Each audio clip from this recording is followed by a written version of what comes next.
Hello everybody. This video will describe the gradebook. In the previous video, I already gave you the overview of the grading itself. So I'm gonna go and now very briefly talk about the gradebook. It's the gradebook site or the gradebook Google Doc that I use so that you can actually track your grades moving forward in the quarter. So if you click on that link, Gradebook in Etudes, you jump into your Gradebook tab inside of your class dashboard. So I'm right there. Right now it's actually a different order because I haven't done yours yet. But it will look like this. It explains how to navigate to your specific gradebook in text format. I'm going to show you right now how you do that in this video.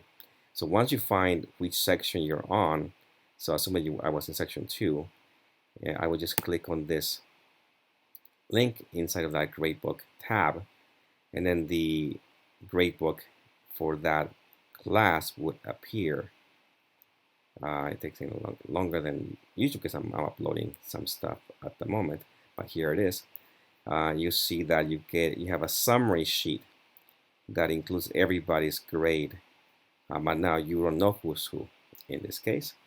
So, you just look at your summary, but you will be assigned an actual RID number or random ID number that I will create for you and send it to you via private message by approximately week number 3.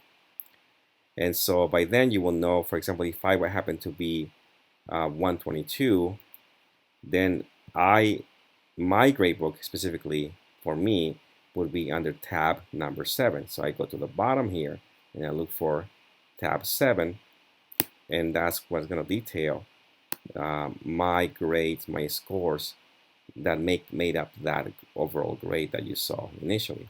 So in the case of this person here, this person for reading check 10 in week 1, that person scored 10 out of a max of 10.